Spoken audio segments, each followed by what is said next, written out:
10 years, I devoted a full decade to Alina, and last Thursday I discovered precisely what that period meant to her. But listen up, folks need to grasp this before I dive in. I'm not some shattered dude pouring tears onto his screen. I'm the one who stood frozen in that corridor hearing it all, and rather than crumbling, I began composing my response. Stick with me. Quick history, since background is key. Alina and I tied the knot when I was 25. She was stunning, goal-oriented, and I was naive enough to believe her endless complaints about our lifestyle were simply signs of her drive. Her family had wealth while growing up, mine didn't. So in her view, I should always feel lucky she picked me. She drilled that into me non-stop. No matter what advancement I earned at work, it fell short. Every item I bought got scrutinized. Every success turned into a benchmark against what her pal Carla's spouse Victor earned, or what her old university buddy Leonard was achieving with his portfolio. Leonard's name surfaced constantly over the years, but I told myself she just enjoyed flaunting connections to accomplished folks. Hold on, pause, and really absorb this. This guy spent 10 years sharing a bed with someone keeping a private tally of every shortfall he had. Every single sunrise, every meal, every evening.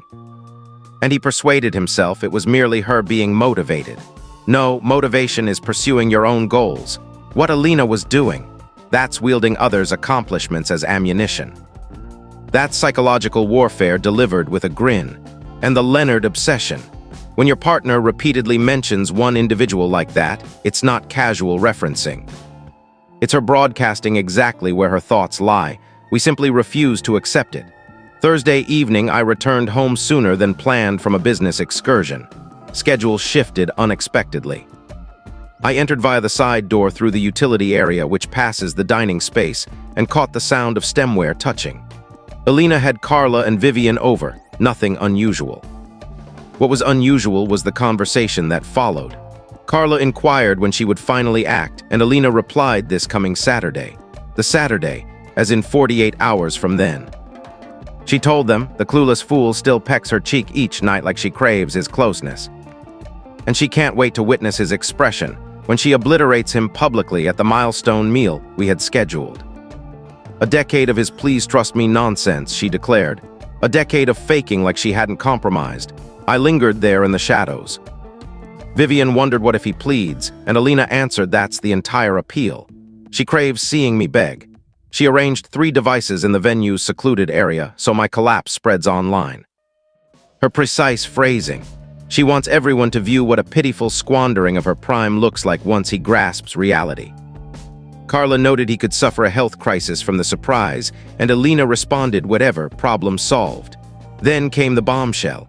Leonard owns property in the Riviera. The instant she finishes publicly shaming me, she's jetting off to join him. They've mapped this out for more than 12 months. The milestone gathering was never about honoring us.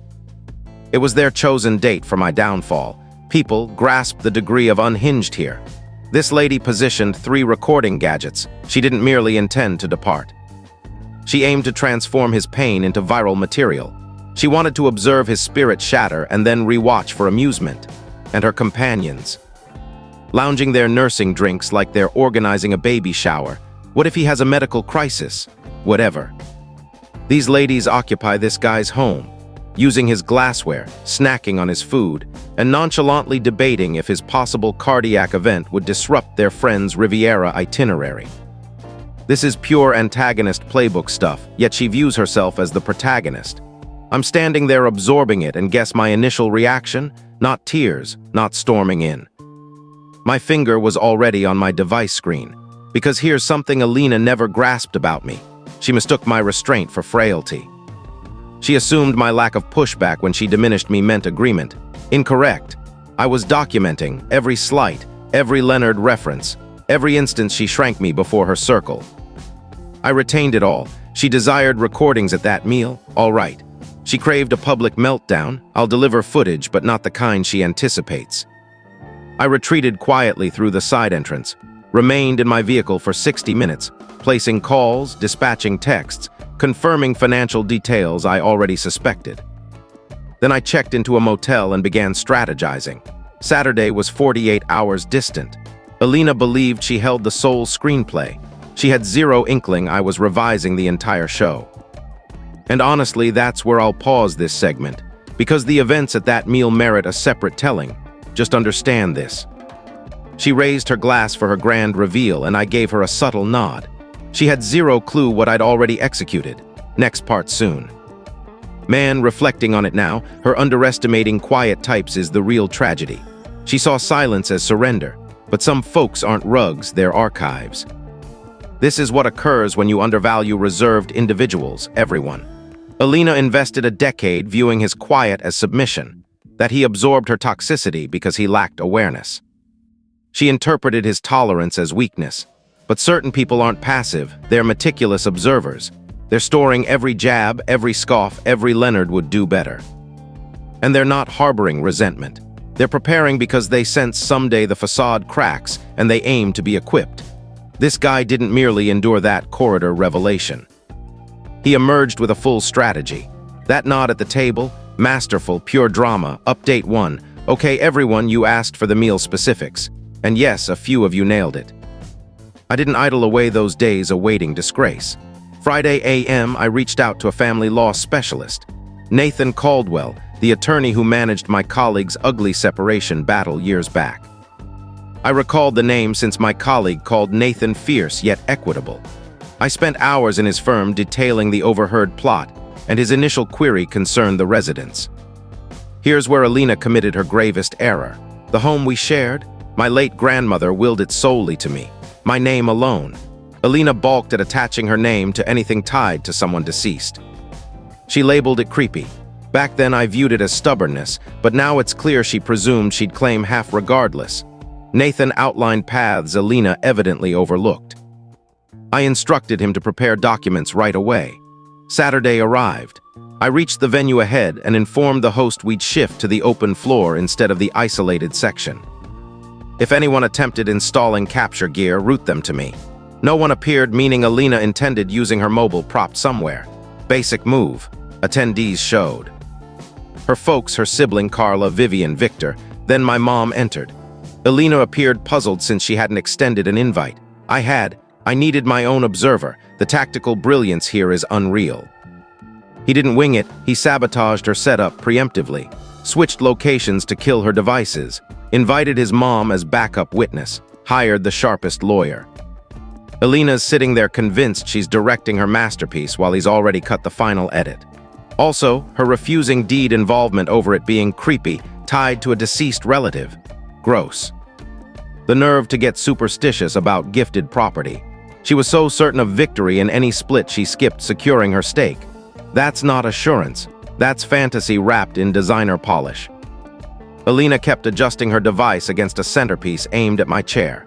The meal proceeded routinely until sweets, when she rose and tapped her stemware. She wore this practiced melancholic yet courageous look. She spoke of unions involving evolution and drifting paths and introspection. I permitted her 2 full minutes. She built toward the climax. Then I rose, declared I had news too, and announced I'd submitted dissolution papers the prior morning. Cheers to our milestone. Alina's features shifted through multiple stages.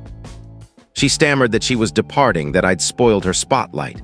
I revealed I knew of Leonard, the Riviera, and the devices. My mom inquired who Leonard was. Her mom echoed the question. That's when things escalated. Alina's parents were clueless about any involvement. Her mom insisted on clarification. Her dad rose. Carla and Vivian abruptly focused on their screens. Alina insisted I fabricated it. Leonard was merely an acquaintance. I was insecure. I displayed chat captures from her tablet that mirrored via our joint storage. She overlooked that sync. I recited her text to Carla last week about Leonard securing her flight. Her dad exited. Her mom trailed.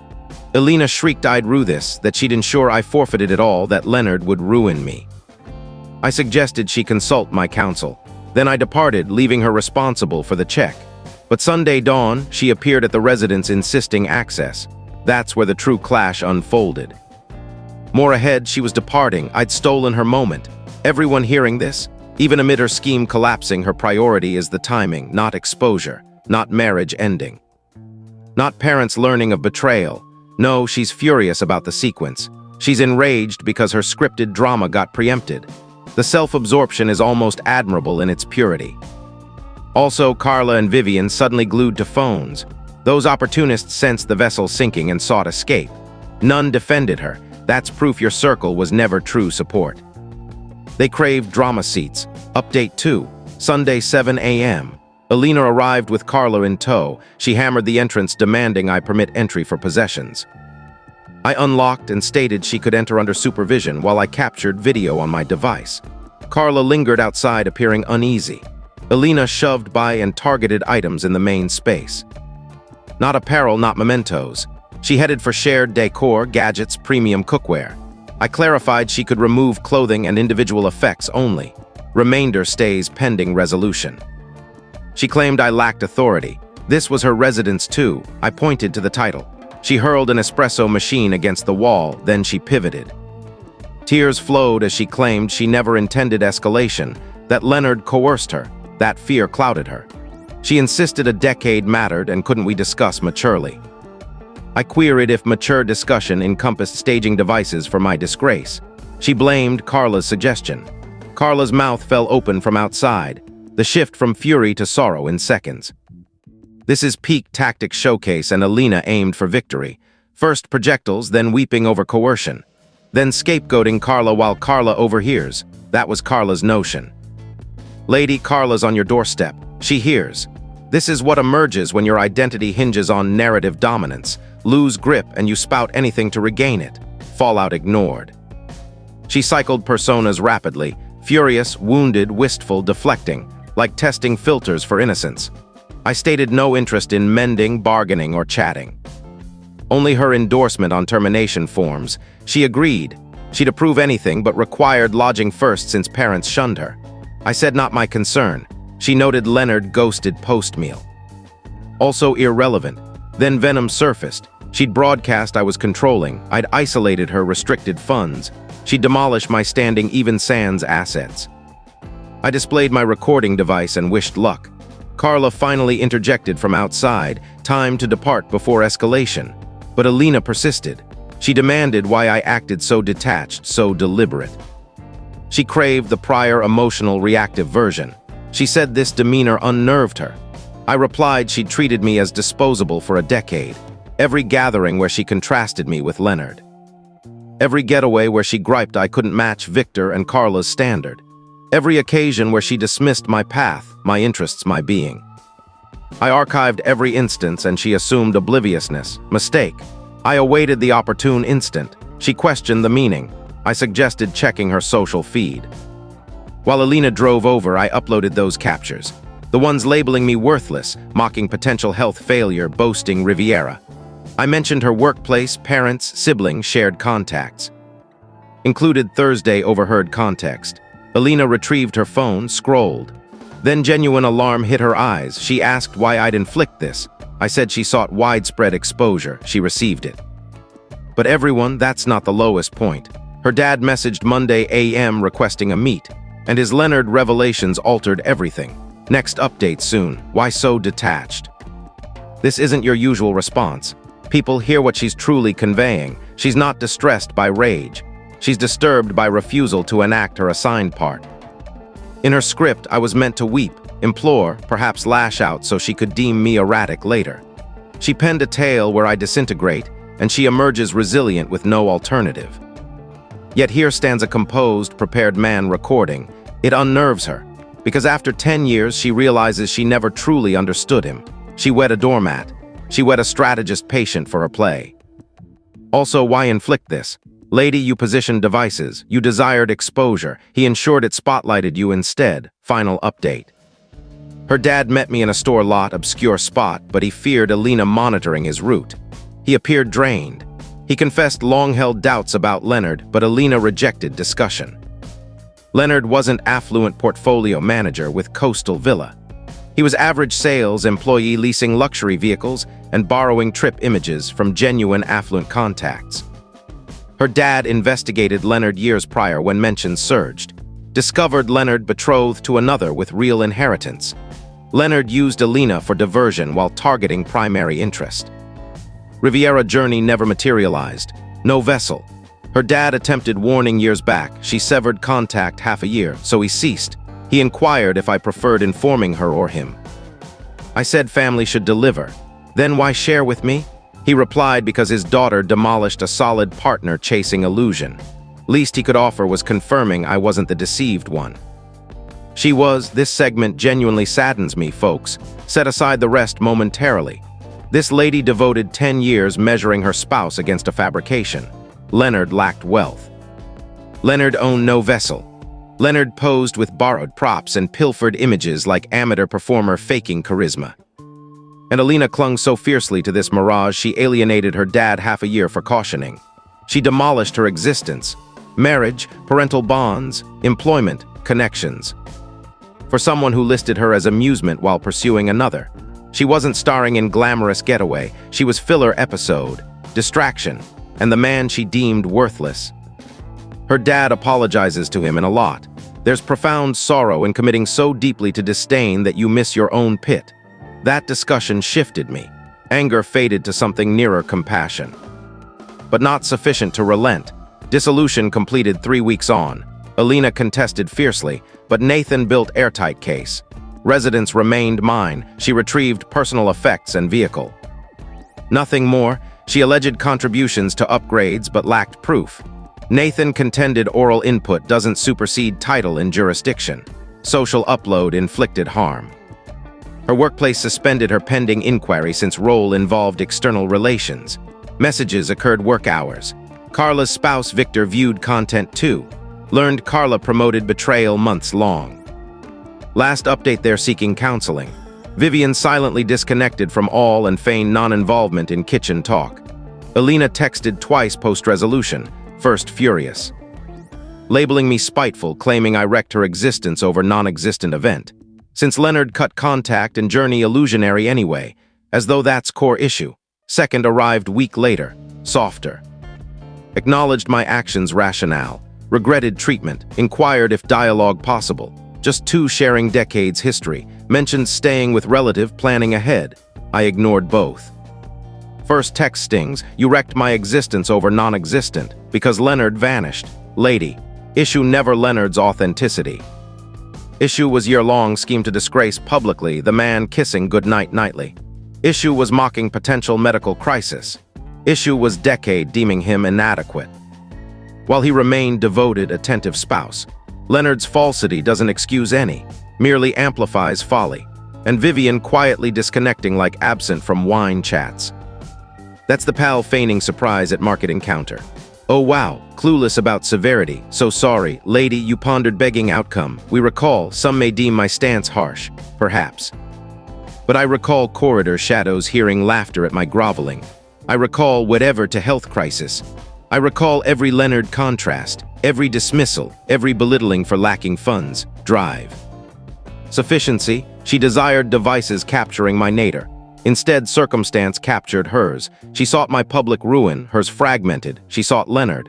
Leonard never existed. Decade of trust me declarations she uttered that night. Yes, decade archiving every barb. When moment arrived, preparedness prevailed. That's all everyone. Updates concluded. Appreciate the journey. People, truth here. Some will claim Instagram upload excessive. Should have dissolved privately and advanced. In ideal fairness realm, maybe, but reality differs. Reality holds woman planning filmed heartbreak for amusement. Not tidy departure, orchestrated demise, only thwarted by mistimed entry. So no, not excessive. He joined her game, excelled. She desired exposure, received it. She wanted pathetic figure shown. World viewed one, just not intended target. Looking back, it's almost poetic justice. She built a decade on illusions and comparisons. He built quiet resilience. In the end, truth doesn't need volume, it just needs timing.